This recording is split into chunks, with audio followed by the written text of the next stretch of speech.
Om Bhurбhuvassuvaḥam Tatsaviturvarenyam Bhargo Devasya Dhimahi Dhiyo Yo Nah Prachodayantam.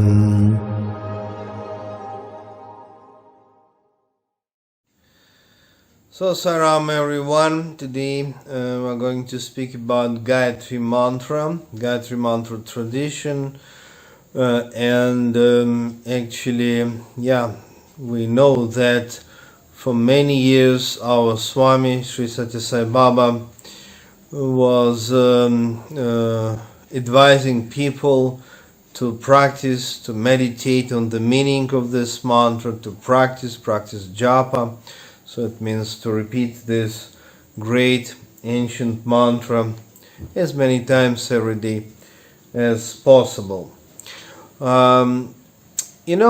Sometimes people ask me a quite obvious question.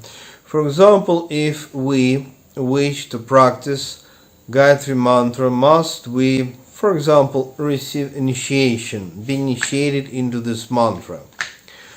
Actually, the phenomena of initiation into particular mantra or kind of meditation, prayer, it's not only a rule for the many schools and branches of Hindu religion, but that's the same rule for the Buddhist tradition and Christianity. Maybe not for all Christian churches, but at least for the ancient Christian churches, for example, Greek and Russian Orthodox, initiation is there. And of course, in mystical Islam, esoteric Islam, which is Sufi tradition, they also practice like initiation. So it means any disciple, any practitioner may start any practice. It can be whatever, by the way, meditation, mantra, prayer, or even study the scripture, or start for pilgrimage, for example. Everything must be done or can be done only as a result of initiation. I think that regarding Gayatri Mantra, we have very interesting situation that if stay in India for years, of course I'm not staying here permanently, but come and go for last 30 years, and I've been to many ashrams, different ashrams, and actually you can come to any given ashram in India, and obviously people there, any gurus or acharyas, they say that you must be initiated, then only you can benefit out of Gayatri Mantra. That's interesting that actually in ancient time Gayatri Mantra was secret one. Now not many people know about this.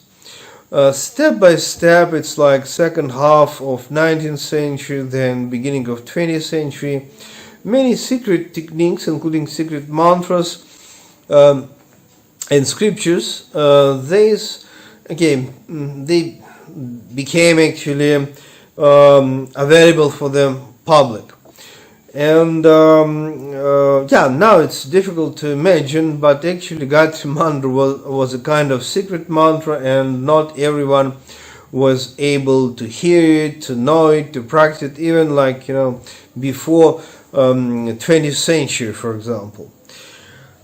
And of course, much greater secrecy was about different kinds of bija mantras, and some scriptures, especially connected with Advaita Vedanta philosophy, were actually secret. So, but that's just for the information, that's historical reference. So,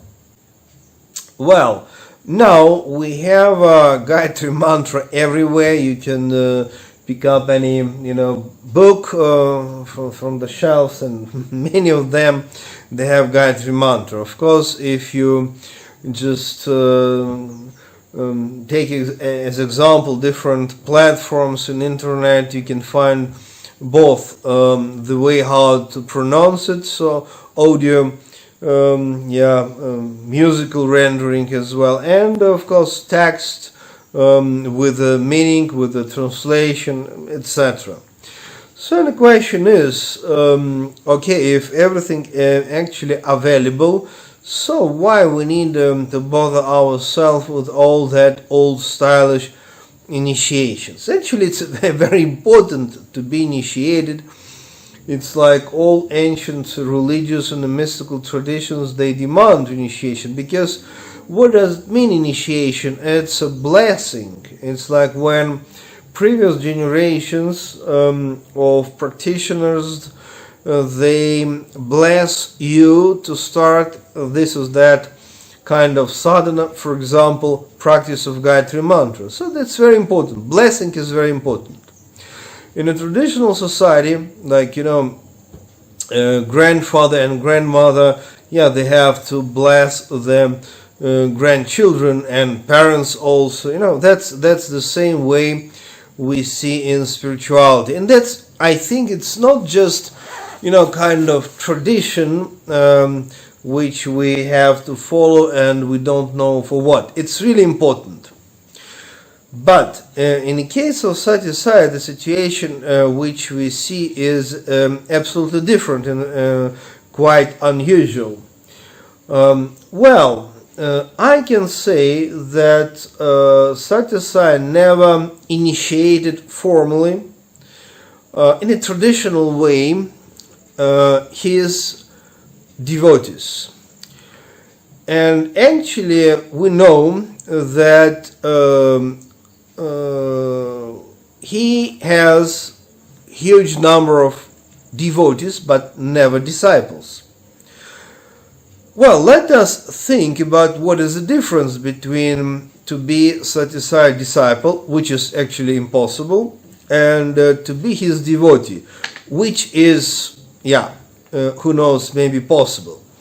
Because actually even to become devotee, it's not easy accomplishment, not easy things to accomplish. The difference is that devotee in Sanskrit is the bhakta, means that you think that particular guru is great sage, great saint, and you just worship to this guru. And of course, nice if you will be lucky enough to receive any, instructions, spiritual instructions, advices. But to become disciple, in Sanskrit we call it shishya.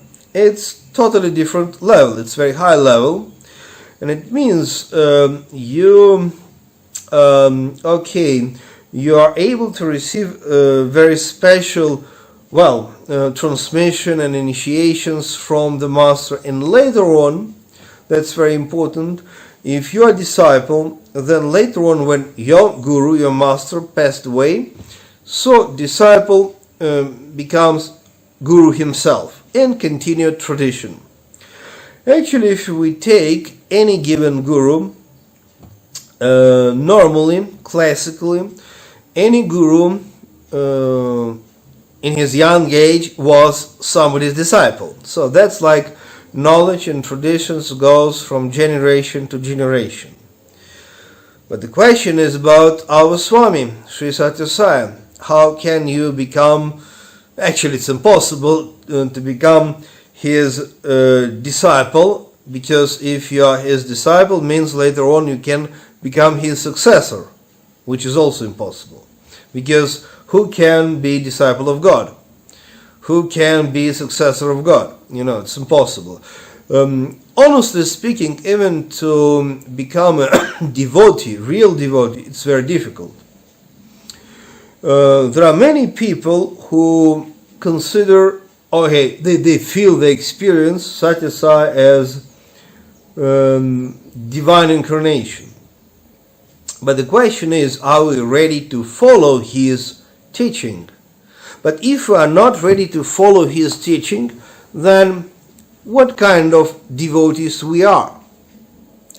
So it means you can put Sathya Sai photo on the wall, and you can even worship him, and you can visit Puttparthi, his ashram, and Samadhi Mandiram, his tomb. But it doesn't mean that you are even devotee. Because even to become devotee, you must live life according to his message. But it's not easy. Because it's very subtle. Well, and Sathya Sai told so many times, on different occasions, that there are no disciples for him. And that's truth about not only Sathya Sai but Shivdi Sai as well, and I believe the same will be with the Prema Sai as well. So he himself told that he has not any disciples. Yeah, that just I explained to you why. Because really speaking, you can't be disciple of God, basically. Yeah. Because later on you can't be equal. Yeah. You can't continue tradition of the Lord on behalf of the Lord. That's perversion. That's crazy stuff. Actually, sometimes it happens, but it's not true. Well, let us come back to the initiation into Gayatri Mantra. So it means Sathya Sai never initiated people in a formal classical way into Gayatri Mantra, because no disciples, only devotees. But at the same time, his blessing is with us. I mean, regarding Gayatri Mantra. So the situation is very interesting, very unusual, because Sathya Sai, as global divine incarnation, he just blessed all humanity to practice Gayatri Mantra. And this is great universal mantra, and you don't need to be Hindu to practice it. For example, I am Christian. Of course, I study Vedic scriptures seriously and a little bit Buddhist scriptures as well. And I practice Kriya Yoga meditation, and I teach Kriya Yoga meditation, and I practice mantra, different mantras. For example, I'm really fond of Bija mantras.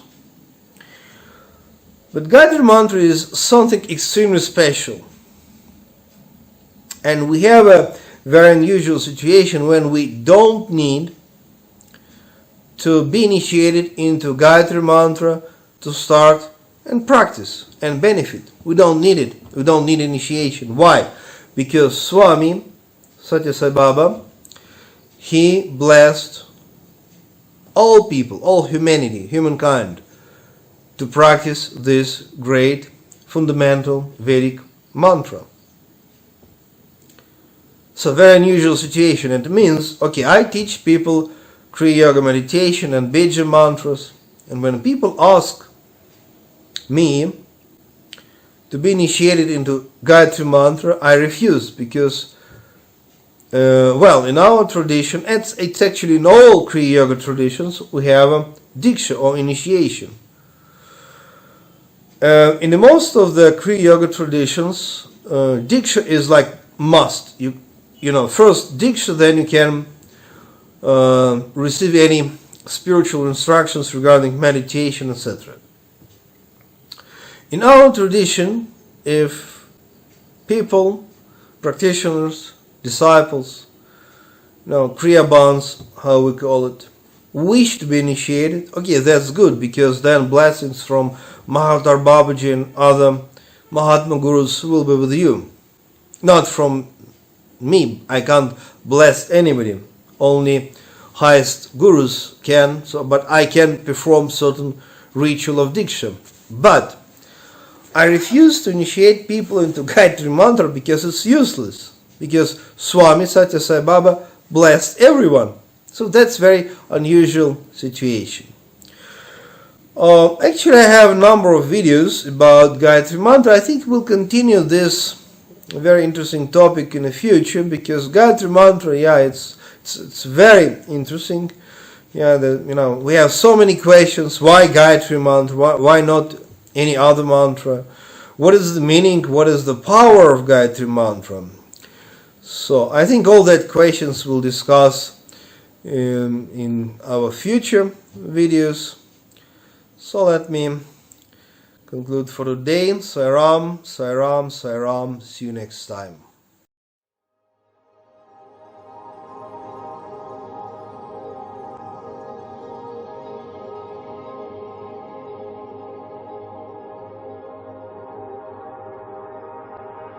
Om Bhurбhuvassuvaḥ Tatsaviturvarenyam Bhargo Devasya Dhimahi Dhiyo Yo Nः Prachodayantham